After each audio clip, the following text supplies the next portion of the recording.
안녕하세요. 반갑습니다. 주일 예배에 오신 모든 성도님들을 그리스도의 사랑 안에서 진심으로 환영합니다. 오늘 예배를 드리는 우리 모두 위에 하나님의 한결같은 은혜와 평강이 하늘로부터 풍성히 부어주시기를 간절히 바라고 기도합니다. 이 시간 우리의 예배 가운데 임재하시며 귀한 은혜와 사랑의 선물을 주시는 하나님의 축복을 서로를 향하여 사랑으로 선포하며 축복하겠습니다. 여호와께서 당신들에게 복을 주시고 당신들을 지켜주시며 여호와께서 당신들을 밝은 얼굴로 대하시고 당신들에게 은혜를 베푸시며 여호와께서 당신들을 고이 보시어서 당신들에게 평화를 주시기를 빕니다. 아멘. 자, 이제 우리 다 함께 합심으로 기도하겠습니다. 첫째, 우리의 예배가 하나님께 영광을 돌리는 예배, 하나님의 은혜와 진리가 풍성하게 부어지는 성령 충만한 예배가 되게 하여 주옵소서라고 기도하시고요. 두 번째, 우리 기도할 때 우리의 예배가 진실한 예배, 참된 예배가 되기를 원합니다 라고 기도할 때 특별히 한 주간 동안에 우리의 죄와 허물을 참여하는 기도를 드립시다. 예수님의 보혈로 씻어주소서, 성령으로 새롭게 하소서라고 기도하기를 바랍니다. 그리고 교회를 위하여 이제 기도하시고 형제자매들을 위하여 기도해 주시고요. 특별히 우리 선교사님들을 위하여, 목장의 선교사님들을 위하여 우리 함께 합심으로 간절하게 기도하도록 하겠습니다. 주의 날개 아래 거하는 것, 주의 임재 안에 거하는 것, 나의 가장 큰 소망, 나의 가장 큰 은혜, 주와 함께 동행하느니, 주의 날개 아래 거하는 것, 주의 임재 안에 거하는 것, 나의 가장 큰 소망, 나의 가장 큰 은혜, 주와 함께 동행하느니, 나의 가장 큰 소망, 나의 가장 큰 은혜, 주와 함께 동행하느니.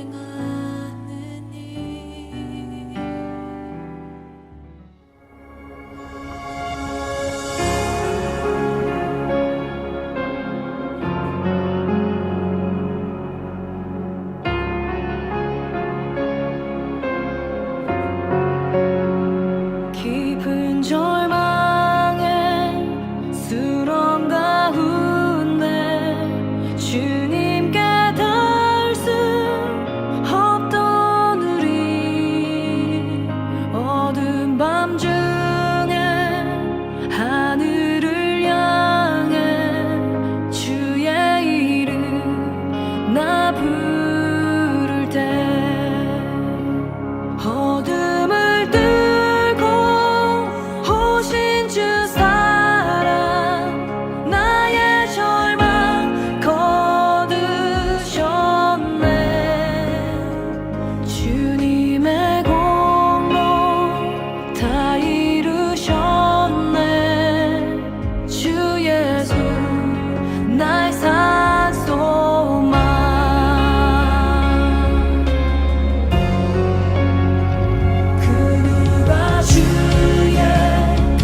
함께 하나님의 말씀을 보면서요, 은혜를 나누도록 할게요.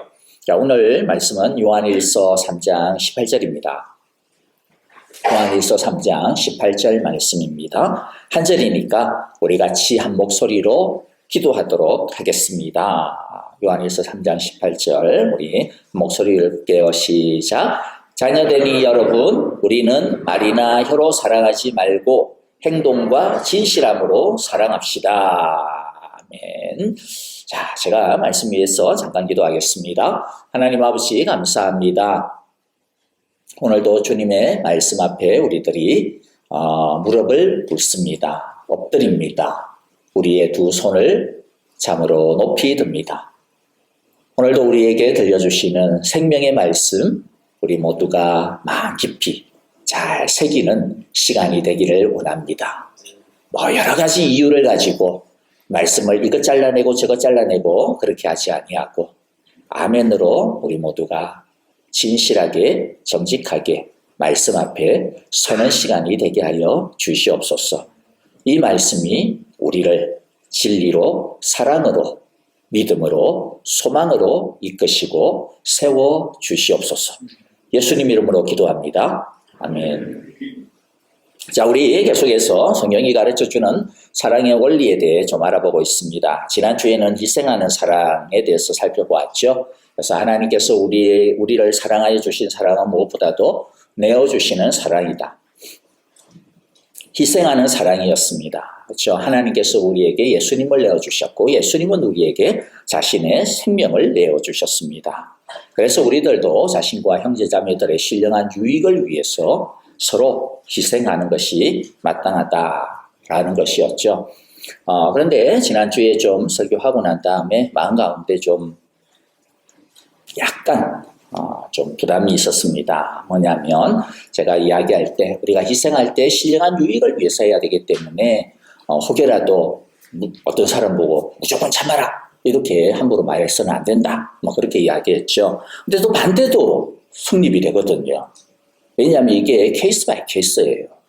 그 사람마다 처한 환경들과 그 다음에 관계들과 또 맺어진 어떤 그런 이 토양들이 다 다르기 때문에 어떤 사람들은 보면 너무나도 무지할 정도로, 그러니까 이거는 옆에서 느끼기예요. 진짜 그렇다라는 게 아니라 정말로 견디고 희생하고 참고 그러는 경우도 있어요. 근데 그것을 우리가 보고 야, 너 왜 그렇게 무지하게 그러냐라고 함부로 판단하면 안 됩니다.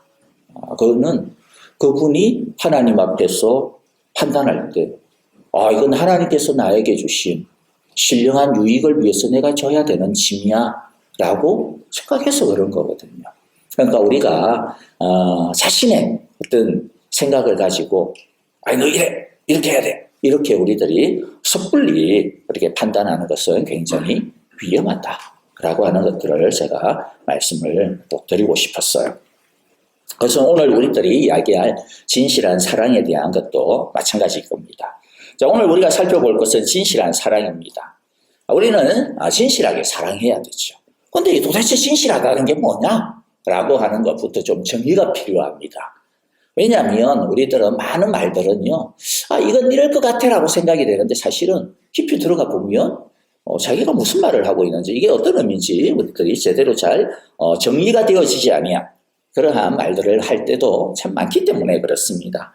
진실하다라고 하는 말도 쉬운 것 같은데 좀 들어가 보면 언뜻 손에 잡히지가 않는 말 중에 하나입니다. 그래서 어떤 소설가도요, 자기가 진실한 사랑에 대해서 한번 써봐야지 했는데 도대체 진실한 사랑이 뭐지?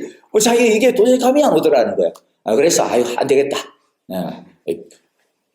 한국의 이 국립국어원이라고 하는 데서는 표준 국어 대사전을 한번 뒤져봐야 되겠다. 그래가지고 이 소설가도 도대체 진실이라고 하는 게 뭐냐 한번 뒤져봤다라고 이야기해요. 그래서 저도 뒤져보니까 세 가지 진실에는 뜻이 있더라고요. 하나는 거짓이 없는 사실. 사실인데 진짜 팩트 그 자체죠. 그냥. 두 번째는 마음의 거짓이 없이 순수하고 올바름. 그 다음에 세 번째는 참되고 변하지 아니하는 영원한 진리. 이런 것들이 다 진실이더라고요. 그래서 보니까 진실이라는 게 참 다양하구나라고 하는 것을 알 수가 있었습니다. 그럼 도대체 그러면 성경에서 말하는 진실은 뭘까? 또 궁금하잖아요. 그렇죠? 그래서 성경에서 도대체 말하는 진실은 어떻게 사용이 되고 있나? 그 용법들이 어떻는가? 이렇게 보니까 이 두란노 성경사전이라고 하는 데서 이렇게 정리를 해주고 있었어요. 자, 진실. 거짓 없고 참된 것을 말한다. 자, 이에 해당하는 히브리어 단어는요, 에무나라고 하는 단어도 있고요. 에무나라고 하는 단어는 확고부동함, 충성, 헌신, 성실. 이게 진실이에요. 진실. 그렇죠. 그러니까 어떤 사실만 이게 진실이 아닌 거예요. 그렇죠. 거짓이 없는 모든 상태를 다 진실이라고 해요. 그 다음에 또 다른 단어는 아만이라고 하는 단어도 진실로 사용이 되는 단어래요. 그래서 아만은 신뢰하다, 또 영원하다 라고 하는 단어도 있다 그래요. 그러니까 결국 좀 정리를 해보면 영원히 변치 않는, 신뢰할 수 있는 그러한 상태, 그러한 모습을 우리가 진실이다 그렇게 사용을 하는 것 같아요. 사실 이러한 진실은 우리 인간의 모습하고는 거리가 멉니다. 그렇죠? 그래서 진실은요, 성경에 보면 하나님의 성품 중에 아주 중요한 성품이에요. 하나님의 속성 중에 굉장히 중요한, 그래서 사랑, 인자함, 여기서 인자는 착하다 이런 뜻이 아니고 변치 아니하는 사랑을 인자함이라고 이야기합니다. 그래서 인자함, 그러한 속성과 잘 사용되어지는 단어예요. 그래서 진실이 하나님의 속성 중 하나입니다. 예를 들어서 시편 33편 4절에 보면 주님의 말씀은 언제나 올바르며 그 하시는 일은 언제나 진실하다. 올바른 것과 진실, 그리고 언제나가 들어가 있죠. 영원히, 진실에는 영원함이 포함이 됩니다. 변하지 아니하는 것. 그 다음에 시편 108편 4절에도 보니까 똑같아요. 그렇죠? 주님의 한결같은 그 사랑, 이게 여러분들이 잘 아는 인자하심이에요. 한결같은 사랑. 이것을 개역개정, 옛날 성경에는 인자함 이렇게 번역을 합니다. 자, 한결같은 사랑, 하늘보다 더 높고 주님의 진실하심, 구름에까지 닿습니다. 그렇죠? 한결같은 높고 정말로 영원함을 이야기합니다. 그렇죠? 자, 그러니까 진실은 거짓이 없고 전혀 결점이 없고 완벽함을 뜻하지. 한결같고 변하지 아니하는 확실함을 뜻합니다. 하나님은 우리를 이렇게 사랑하셨어요. 진실하게. 그래서 하나님께서는 우리에게 뭐라고 말씀합니까? 너희도 나를 본받았어. 너희도 진실하게 하나님을 사랑할 뿐만 아니라 서로를 사랑하자. 그렇게 말씀하시는 거죠.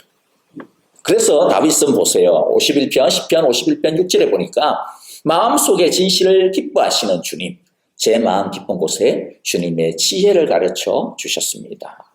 다윗은 하나님이 정말로 진실한 사람. 51편이 어떤 상황인지 알죠? 다윗이 진실하지 않았어요? 바람 피웠어요? 그렇죠? 바람 피웠을 뿐만 아니라 이 자기 우리아의 아내를 어떻게 보면 강간한 거나 마찬가지죠. 힘으로, 왕의 힘으로 한 거니까. 그리고 그 다음에 자기 신하에게도 진실하지 않았어요. 우리아를 갖다가 죽음의 자리에 내몰았습니다. 그렇죠? 거기에서 다윗은 이야기합니다.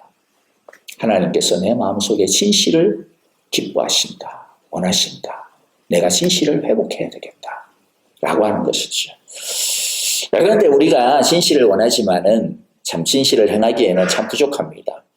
그러나 부족하지만 완전하지는 못하겠죠. 우리가 하나님처럼. 그러나 하나님께서 우리에게 주신 십자가의 사랑 안에서 우리가 성령님을 따라 걸어가면 주님의 그 진실하심을 조금씩 닮아갈 수 있게는 될 거라고 생각이 되어져요. 그래서 저와 여러분들 오늘 우리들이 하나님의 말씀을 통해 진실한 사랑이 어떤 것인가, 우리가 어떤 진실한 사랑을 해야 되는지 조금 나누어 보려고 합니다. 첫 번째는요, 진실한 사랑은 첫 번째 성경에서 이야기하는, 우리가 이미 살펴보았습니다. 진실한 사랑은 계산적이지가 않습니다. 계산적이지가 않아요. 그래서 고린도전서 13장 5절에 보면 이렇게 이야기합니다. 사랑은 무리하지 아니하고 이익을 구하지 아니하다. 그렇죠? 성을 내지 않고 원한을 품지 않는다. 이익을 구하지 않는다. 다른 사람을 사랑함으로써 자신의 유무형의 유익을 기대하는 경우들이 종종 있습니다. 물론 우리가 사랑을 하게 되면요, 자연스럽게 우리는 사랑하기 때문에 서로를 챙길 수밖에 없어요. 그러다 보면 뭐예요? 서로가 자연스럽게 서로의 유무형의 유익을 위해서 애쓰게 됩니다. 그것은 나쁜 게 아니에요. 그건 당연히 한 거예요. 당연한 거. 사랑하는데 서로 우리가 지난주도 그랬잖아요. 형제 자매의 유익을 위하여서 목숨까지도 내어줍시다. 이야기했잖아요. 그게 뭡니까? 형제 자매의 신령한 유익을 위하여 함께 사랑하는 것은 당연한 거예요. 그리고 사랑하면 당연히 주고 싶잖아요. 퍼주고 싶잖아요. 그리고 사랑은 그 사랑을 정말로 온전하게 하는 것입니다. 그러니까 이것은 자연스러운 거죠. 그런데 문제는 뭡니까? 이게 자연스러운 결과로 이와 같은 유무형의 유익이 흘러나와야 되는데 문제는 뭐예요? 이게 목적이 되는 거죠. 이게 동기가 되어지는 겁니다. 기대가 되어지는 것이죠. 그렇게 되어지면 사랑은 거래가 되어지고 나의 유익을 위한 수단으로 전락을 하게 되어지는 위험들이 참 많이 생기게 될 수밖에 없습니다. 그렇죠? 그래서 나에게 유익이 있으면 있다가 내가 주는 시간과 내가 주는 에너지와 거기에 비해서 얻는 게 별로 없다 생각하면 다음에 봐. 이제 우리들 이제 자연스럽게 사실 잘못하면 그렇게 되어질 수가 있는 것이죠. 그러나 하나님께서 우리에게 주신 사랑은 어떤 겁니까? 하나님은 자기의 유익을 목적으로 하지 않았어요. 그렇죠? 오직 어떻게 보면 우리의 유익을 목적으로 삼았습니다. 우리의 구원을 위하여 우리들의 깨어진 하나님의 그 형상을 회복시키는 것을 위하여 하나님께서는 자신의 신실한 사랑을 담아내셨다라는 것이죠. 그래서 저와 여러분들 우리가 지난 시간에 살펴봤듯이 서로의 신령한 유익과 덕을 위하여 사랑하는 내 유익만 계산하지 아니하고 다른 사람의 이 사랑을 통하여 나의 형제가 나의 자매가 어떤 유익을 얻을 수 있을까? 우리 그렇게 사랑하는 계산적이지 않고 이익을 따라 움직이지 아니하는 그러한 진실한 사랑의 우리 공동체가 되기를 바랍니다. 두 번째 우리가 살펴볼 진실한 사랑은요, 투명함입니다. 투명이 뭡니까? 사실 그대로입니다. 있는 그대로, 속에 있는 그대로. 자, 그런데 이 투명함이 사실 참 쉽지가 않아요. 많은 사람들은 이 투명함을 그냥 내 속에 있는 것을 있는 그대로 내 보이는 것, 사실을 그냥 있는 그대로 말하는 것, 솔직하고 사실에 기반하면 그게 다 된 거 아니야? 라고 그렇게 생각을 해요. 근데 사실 그것은 투명함의 전부가 아니거든요. 투명함이 어떻게 보면 시작점입니다. 기초점입니다. 솔직함은, 진실함은 거기에 성숙과 배려가 더해져야 됩니다. 진실함은 사실에 더하여서 배려가 있어야 됩니다. 잠언 15장 1절과 2절에 보면 이런 말을 합니다. 부드러운 대답은 분노를 가라앉히지만 거친 말은 화를 돋운다. 지혜로운 사람의 혀는 좋은 지식을 베풀지만 미련한 사람의 입은 어리석은 말만 쏟아냅니다.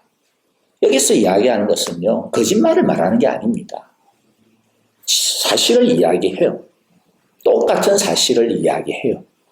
그런데 어떤 사람의 말은 지혜로운 말이지만 어떤 사람의 말은 미련한 사람의 입이라는 겁니다. 똑같은 사실을 말하는데 이게 그렇죠. 우리들도 그렇잖아요. 똑같은 말을 하는데 어떤 사람이 말을 하는 것은 속을 뒤집어놔, 긁어놔. 근데 반박을 하기가 어려워. 왜냐하면 사실이거든. 그런데 너무 마음이 아파요. 기분 나빠요. 그리고 멀어져요. 근데 어떤 사람의 말은 사실인데 그게 정말로 우리 자신을 돌아보게, 나를 살려요. 정말 팩트를 폭격을 하고 있는데 그게 수긍이 돼요. 여러분, 이 차이가 우리에게 있어서 참 중요합니다. 그렇죠? 어떤 차이가 있을까요? 배려가 없는 팩트는, 그렇죠? 사실 그것은 그냥 공격입니다.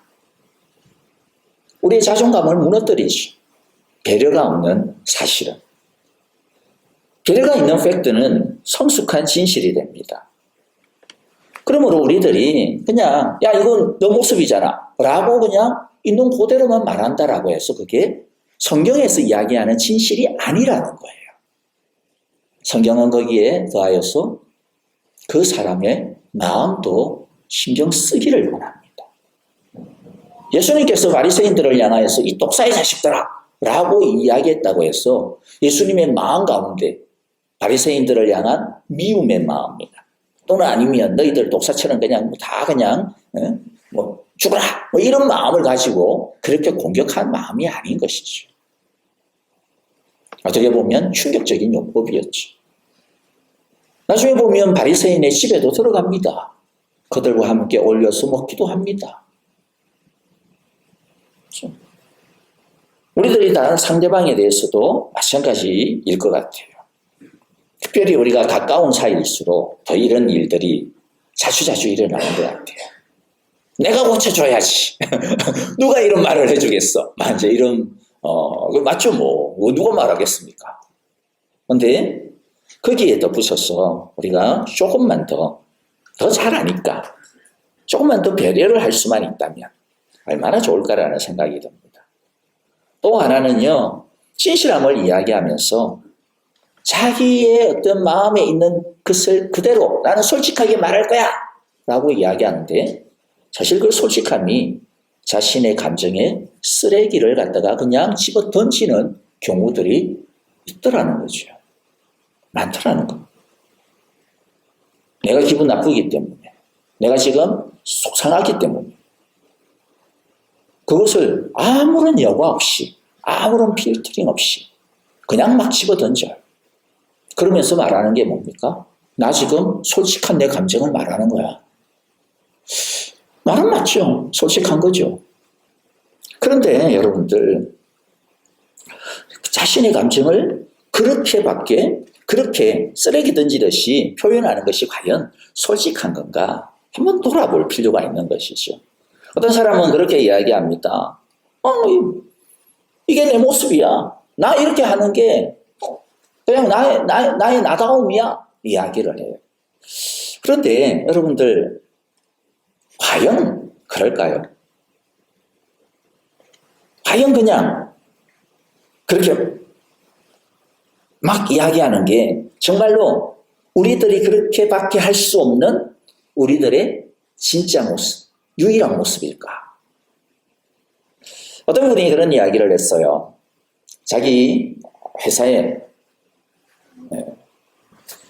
너무 이렇게 뭡니까? 말이 그친 사람이 있다. 부장님인데. 그래서 무슨 말만 하면 이렇게 막 여과가 없이 그냥 아랫사람, 동료고 그냥 막 쏘아붙이는 그러면서 자식이 하는 말이 그렇다. 미안해. 이게 그냥 나도 어쩔 수가 없어. 이게 내 모습이야 그냥. 미안해. 또 그렇게 말하고 난 다음에 또 미안하다고 또 말은 또 해요. 그런데 그게 진짜 미안한 게 아니라 내가 다음에도 이렇게 할 테니까 너 그냥 다음에 그냥 알아서 잘 받아 넘겨라. 이렇게 이야기하는 거랑 마찬가지인 거죠. 그래서 그 사람은 진짜 저 부장님은 그런가 보다 생각을 했어요. 일종의 그냥 뭐라 그러죠? 가스라이팅이 된 거야. 이 사람도 이제. 원래 그런가 보다. 그래서 항상 당했어요. 근데 어느 날 아주 중요한 이제 일본의 바이어가 와가지고 밖에서 이제 공항에서 영접하고 이제 호텔에 모셔다 드리기 전에 밖에서 이제 같이 저 카페에서 먼저 좀 부드럽게 이제 함께 이야기를 하고 좀 그런 시간을 먼저 좀 가지게 되었더라. 근데 그 카페에, 이렇게 젊은 아기 엄마들이 아기랑 같이 이제 보니까 이제 커피를 마시고 자기 이야기를 하고 있었어요. 근데 거기에서 아기들이 이제 좀 시간이 지나서 그런지 이제 주체를 못 하는 거죠, 애들이니까. 그러니까 막 뛰어다니면서 그 다음에 자기들이 앉아있는 그 테이블에도 와가지고 막 치고 가고 이제 이러니까 이 부장님이 이제 자기 바이하고 막 이야기하다가 얼굴빛이 살짝 언뜻 변하는 게 보이더라고요. 그래서 긴장을 했다. 큰일이다. 이 중요한 이 자리에 저분이 또 자기 이 감정을 주체를 못하고 또 이놈 시키들 저기 하네 이러면 어떡하지?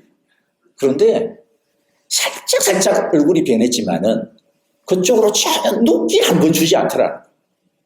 그냥 그 일본 바이어하고 웃으면서 그냥 잘 지내더라는 거야. 그러면서 이 사람이 깨달았더라는 거야. 이 사람이 이게 날마다 화내고 날마다 그냥 막 쏘아붙이는 게 이게 내 진짜 모습이야 라고 했는데 그 진짜 모습은 자기가 그럴 만한 사람에게 진짜 모습이었구나 라는 것입니다. 진짜 그럴 만한 사람이니까 그렇게 하는 거예요. 그렇지 않은 사람은 하지 않습니다. 대부분의 사람들은. 절제할 줄 알아요. 그렇죠? 자기 속에 있는 거 막, 자기보다 더 높은 사람 앞에서 막 그렇게 하는 사람이 몇 명이나 있겠습니까? 진짜 그럴 사람은 한 1%는 있을 거예요. 근데 대부분의 사람은 자리에 따라서 절제합니다. 우리에게는 그런 진실의 능력이 있다는 거예요. 이사야서 50장 4절입니다. 주 하나님께서 나를 학자처럼 말할 수 있게 하셔서 지친 사람을 말로 격려할 수 있게 하신다. 아침마다 나를 깨우쳐 주신다. 내 귀를 깨우치시어 학자처럼 알아듣게 하신다. 학자처럼 말할 수 있게 하셨어. 이것은 뭡니까? 사실을 잘 말하는 게 아니에요. 뒷부분에 나오잖아요. 학자처럼 말한다라는 게 뭡니까? 지친 사람을 말로 격려할 수 있는 것, 세워줄 수 있는 것, 이걸 하는 것이죠.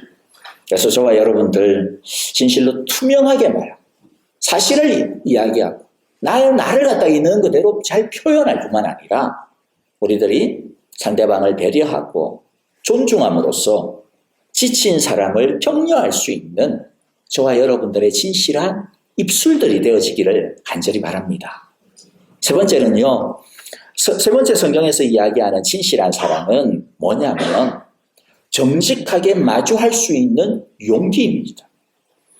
우리들이 진실한 사랑을 하기 위해서 필요한 건 뭐냐면 내가 진실을 말하는 것도 중요하지만 맨날 우리가 어떻게 말하는 사람만이겠습니까? 다른 사람이 나에 대해서 진실을 말하는 경우도 있지 않겠습니까? 그렇죠? 그런데 우리는 자기는 있는 그대로 이야기하면서 상대방이 있는 그대로 말하는 것에 대해서 있는 그대로 받아주는 훈련이 참 덜 되어 있다라는 생각을 해봅니다. 진실한 사랑은 다른 사람이 나에 대하여 진실하게 말하는 것을, 진실하게 대해주는 것을 내가 진실하게 받아줄 수 있는 능력을 이야기합니다. 그런 용기가 우리에게 필요합니다. 잠언 10장 8절에 보면 마음이 지혜로운 사람은 명령을 받아들이지만 입을 어리석게 놀리는 사람은 멸망한다. 지혜로운 사람은 어떤 사람입니까? 명령을, 다른 말로 하면 훈계, 더 쉽게 말하면 잔소리라고 이야기할 수 있어요. 잔소리를 받아들일 수 있는 용기를 가지고 있는 사람입니다. 정직함을 가지고 있는 사람입니다.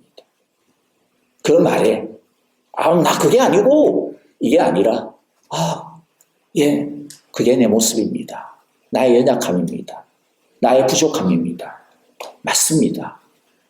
그렇게 인정할 수 있는 것, 수긍할 수 있는 것. 그 진실 앞에 자기를 맞세울 수 있는 그러한 용기, 이것이 바로 우리에게 꼭 필요한 진실한 사랑인 것이죠. 잠언 9장에 보니까 9장 9절에 보니까 지혜로운 사람은 훈계를 할수록 더욱 지혜로워지고 의로운 사람은 가르칠수록 학식이 더할 것이다. 진실한 사랑을 나눌 수 있으려면 우리 자신이 먼저 진실한 사람이 되어야 합니다. 우리가 하나님처럼 흠이 없고 언제나 한결같을 수는 없지 않아요. 그렇죠? 하나님께서 우리에게 원하시는 진실함은 어떤 걸까요? 한 번의 거짓도 없는, 실수도 없는 완전한 모습이 아닙니다. 하나님이 우리에게 뭐 그런 걸 원하겠어요? 하나님께서 우리에게 원하시는 진실한 사랑은요, 우리의 있는 모습 그대로를 정직하게 인정하는 것이죠. 우리의 있는 모습 그대로를 하나님 앞뿐만 아니라 사람들 앞에서도 예, 맞아요. 나의 이것이 연약해요. 저를 좀 불쌍히 여겨주세요. 저를 좀 귀엽게 봐주세요. 어여삐 여겨주세요. 그렇게 할 수 있는 용기고 인정이죠. 그리고 하나님께 의지하는 것입니다. 진실한 사랑을 위해 우리에게 필요한 것은 진실을 말하는 학자의 혀가 아니라 아까 우리가 이사야서 50장 4절에서 무엇을 또 읽었습니까? 내 귀를 깨우쳐서 주님 내 귀를 깨우치셔서 학자처럼 알아듣게 해주십시오. 우리에게 진짜 필요한 것은 진실한 말뿐만 아니라 진실을 들을 수 있는 열려진 귀라고 하는 것을 우리 모두가 꼭 기억할 수 있기를 바랍니다. 마지막으로 우리 한 가지만 더 이야기하고 마무리하겠는데요. 이게 조금 더 길 수 있습니다. 진실한 사랑은 변하지 않는 사랑입니다. 변하지 아니하는 사랑. 다른 말로 하면 여기에는 두 가지가 포함을 할 거예요. 첫 번째는 먼저 우리가 좀 약간은 피해자의 입장에서 좀 이야기를 할게요. 그래서 실망했다라고 해서 마음에 들지 않는다고 해서 상대방이 좀 못났다라고 해서 버리지 아니하는 거예요. 이게 변치 아니하는 것이죠. 진실한 사랑은 끝까지 헌신해주는 사랑입니다. 요한복음 13장 1절에 보면 6월절 전에 예수께서는 자기가 이 세상을 떠나서 아버지께로 가야 할 때가 된 것을 아시고 세상에 있는 자기의 사람들을 사랑하시되 끝까지 사랑하셨다라고 말씀합니다. 어떻게 사랑하셨다고요? 끝까지 사랑하셨다. 이게 뭡니까? 이게 진실한 사랑이에요. 끝까지 사랑하는. 근데 여러분, 이 지금 사도 요한이 이 13장 1절에 이 말씀을 마지막에 있는 이 문구를 세상에 있는 자기의 사람들을 사랑하시되 끝까지 사랑하셨다라고 하는 이 문구를 진짜 신중하게 배치를 한 겁니다. 예수님이 제자들을 어떻게 사랑하셨는지 그 사랑의 모습이 어떻는지 사도 요한은 너무나도 나중에 보니까 감격한 거예요. 사도 요한이 복음서를 쓰면서 이 말씀을 할 때 예수님이 진짜 그렇게 하셨다라고 하는 것을 그냥 말로만 그냥 툭 내뱉은 것이 아니라 진짜 그렇게 하셨다라고 하는 것을 보여주기 위해서 예수님이 어떻게 끝까지 사랑하셨는지를 의도적으로 보여주고 있어요. 요한복음 13장 1절 바로 다음 절인 2절에 어떤 내용이 따르느냐 하면 바로 이 내용이 따라요. 저녁을 먹을 때에 악마가 이미 시몬 가롯의 아들 유다의 마음속에 가롯 유다예요. 가롯 유다의 마음속에 예수를 팔아넘길 생각을 불어넣었다. 끝까지 사랑했다라고 하는 말 바로 다음에 뭐가 나오느냐 하면 배신에 대한 내용들이 쫙 나올 겁니다. 가롯 유다가 배신할 내용이 나오죠. 예수님은 제자의 배신을 알고 있었습니다. 하지만 이 끝까지 사랑하는 이 끝까지의 사랑에 누구도 포함될까요? 가롯 유다도 포함이 됩니다. 그래서 예수님은 끝까지 이 제자의 마음을 바꾸어 놓으시려고 계속 그와 대화를 이어나가는 것을 봅니다. 가롯 유다뿐만 아니에요.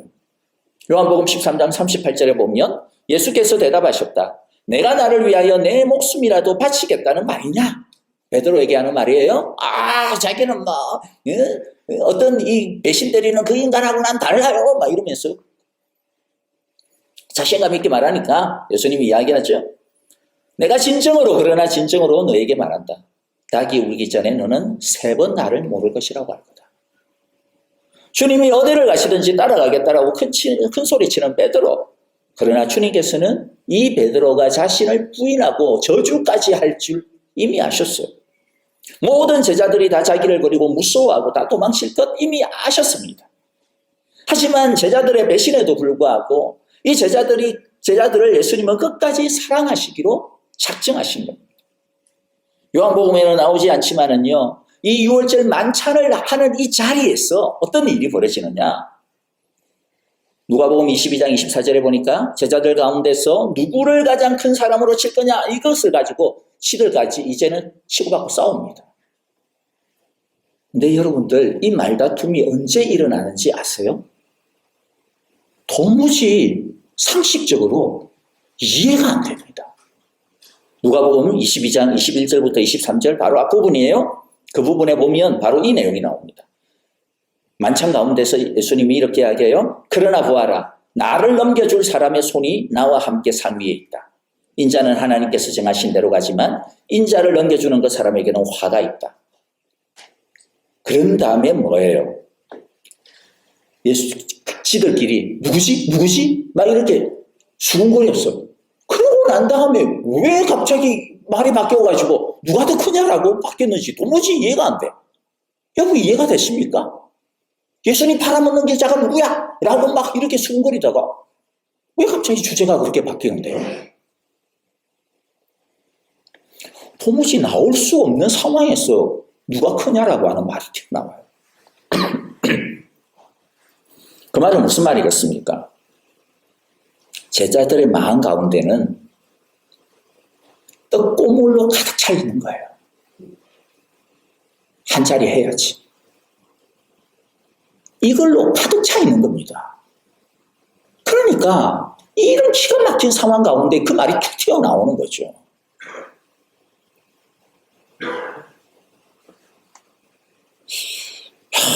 정말 이해가 안 됩니다.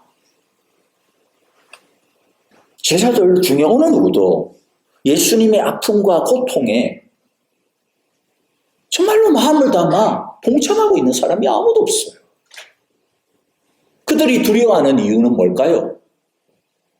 예수님 죽으면 어떡하지? 내 자리? 예수님 죽으면 어떡하지? 나도 같이 죽임 당하는 거 아니야? 이거죠, 이거. 순전히 자신들의 유익입니다.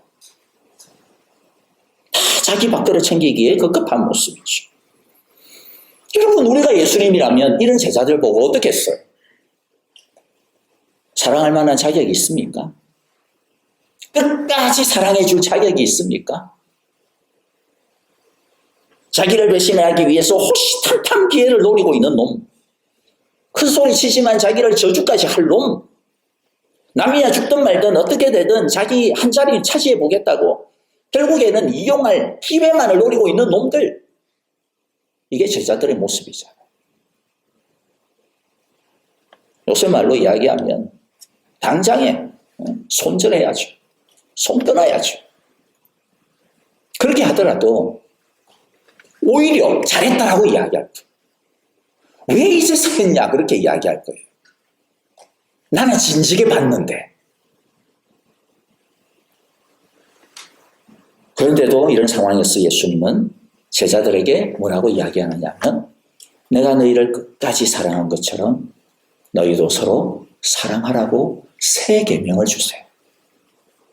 이제 나는 너희에게 새 계명을 준다. 서로 사랑하여라. 내가 너희를 사랑한 것 같이 어떻게 사랑한 겁니까? 배신을 알매도 불구하고 끝까지 사랑한 것 같이.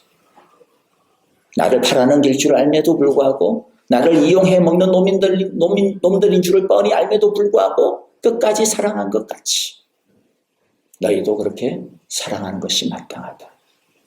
이게 하나님의 자녀들인, 예수님의 제자들인 우리가 사랑하는, 진실되게 사랑하는 그 모습이다라고 주님께서 말씀합니다.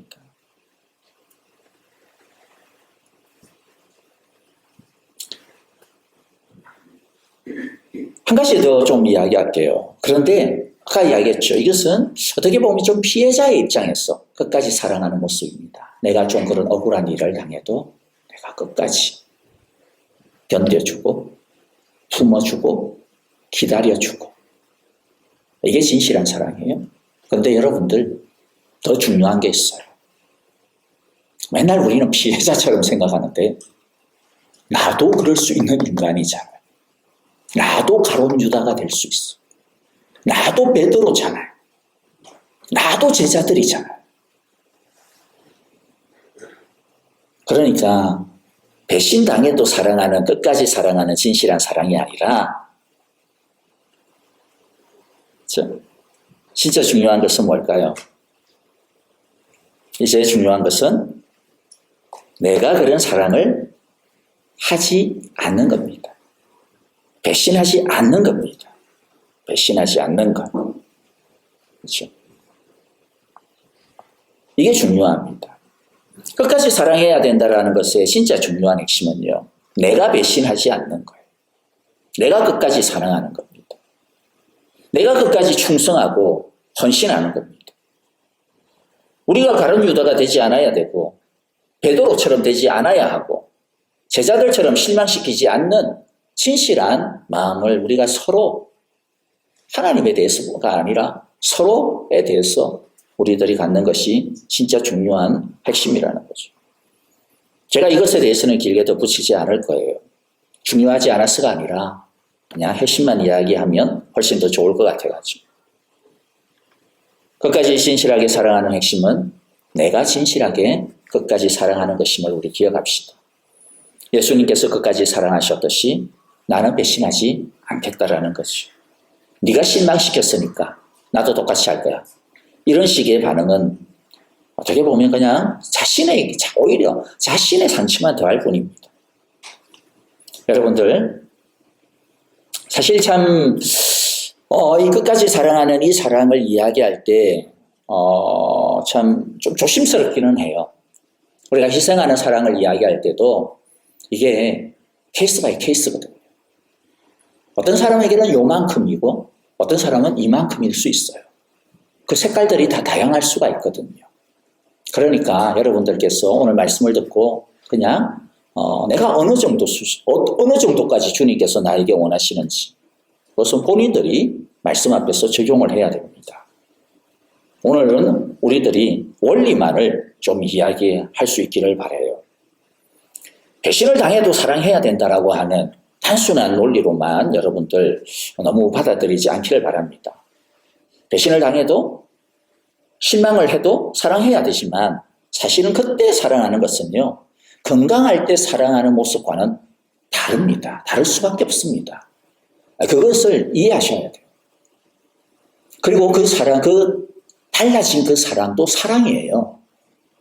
건강할 때 모습처럼 완화하는 사랑 못할까? 너무 거기에 너무 온전한 모습에 여러분들 스스로 너무 좀 죄책감을 가지지 않았으면 좋겠다라는 생각을 좀 해드리고 싶습니다.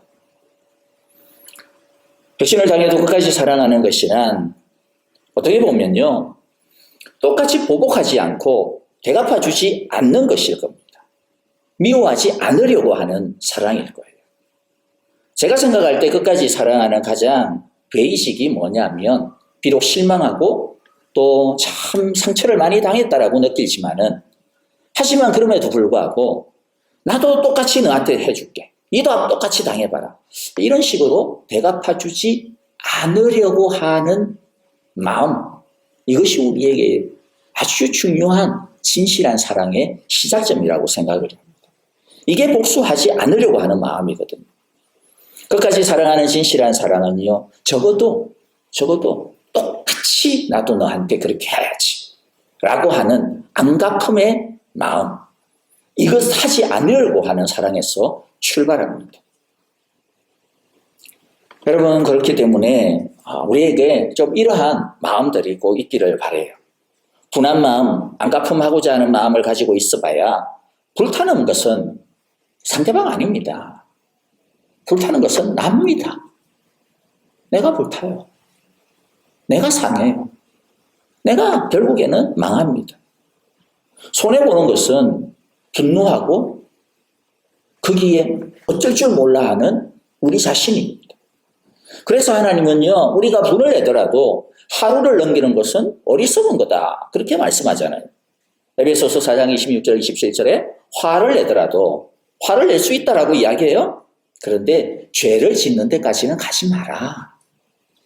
이렇게 말씀하시죠. 그럼 어떻게 하면 되냐?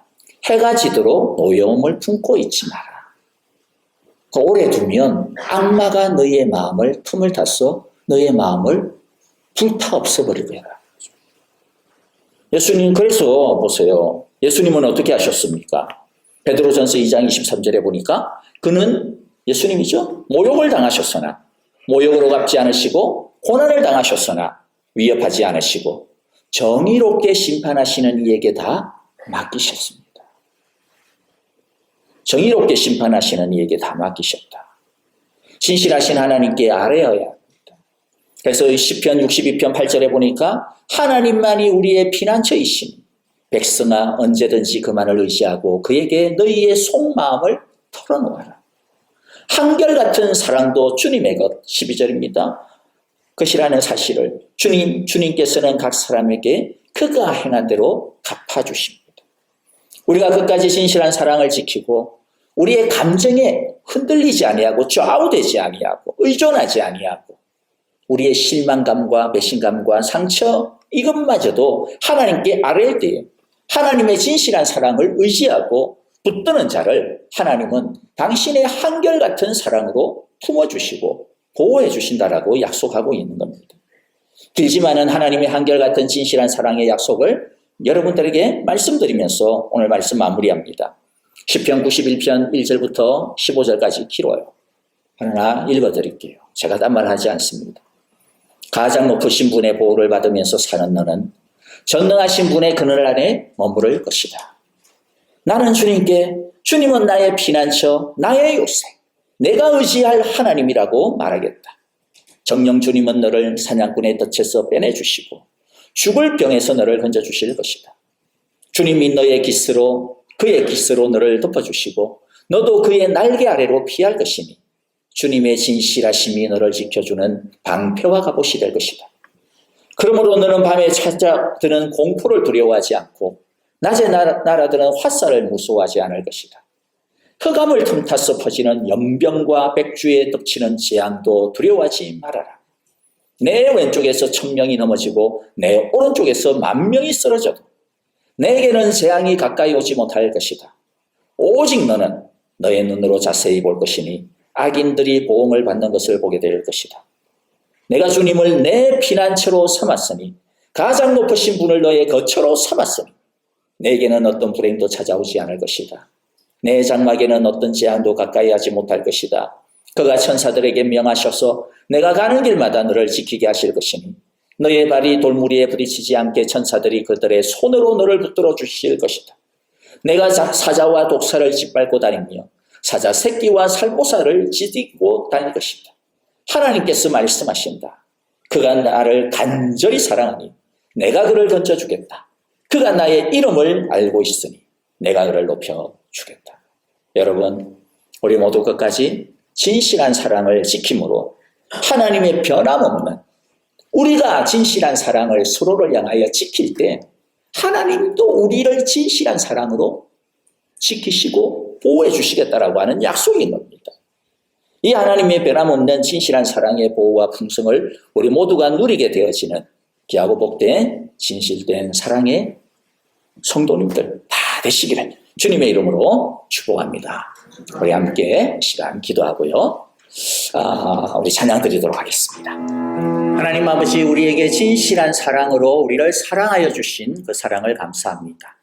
끝까지 사랑하여 주시고 온전하고 영원토록 사랑하여 주신 그 사랑을 감사합니다. 하나님 아버지, 우리에게 진실한 마음이 참 없습니다. 진실을 받아들일 수 있는 용기도 참 없습니다. 그러나 주님, 우리 안에 주신 이 십자가의 사랑으로 우리도 예수님 닮는 진실한 사랑 하나하나씩 한 걸음 한 걸음씩 해드릴 수 있는 주님 닮아가는 우리 되게 하여 주옵소서. 성령님과 함께 진실한 사랑을 이루어가는 사랑의 사람들 다 되게 하셔서 정말로 우리의 가정이, 우리의 교회가, 우리가 속한 우리의 이웃들이 정말로 진실한 사랑으로 가득 채워지게 하여 주옵소서. 예수님 이름으로 기도합니다. 아멘. 이제는 우리 주 예수 그리스도의 거신 은혜와 하나님 아버지의 진실하신 사랑하심과 성령님의 한없는 그 크신 은혜와 돌보심이 이제 우리도 하나님의 진실함처럼 예수님의 진실한 사랑처럼 그 사랑을 본받아 우리도 이웃을 향하여 진실한 사랑으로 다가가기로, 배려하기로, 또 세워주기로, 다시 한 번 더 주의 십자가 붙들고 결단하는 함께 예배한 우리 사랑의 교회 온 성도들과 하나님께서 우리에게 주신 진실한 사랑의 가정들과 또 주님의 몸된 진실한 사랑의 교회 위에 이제로부터 영원토록 함께 계시기를 축원하옵나이다. 아멘.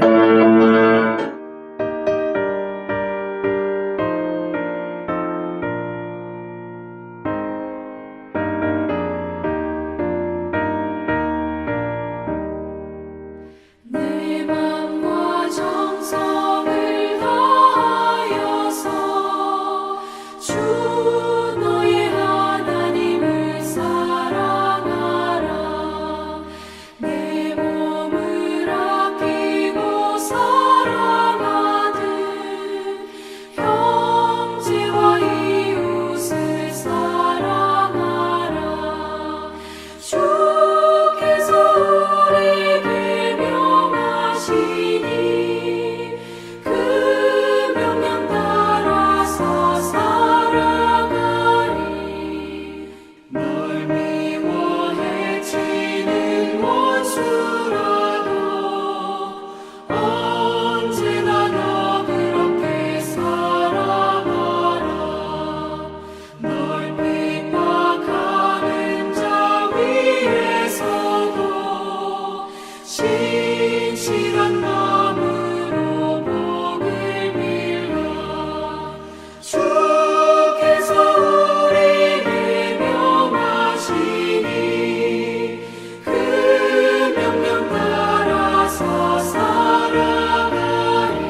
주의 발자취를 따르니 어찌 든든하니 아닌가 마음의 두려움은 사라져 새로운 힘 솟는다 발자취를 따라가자 기쁜 마음으로 발자취를 따라가자 찬송하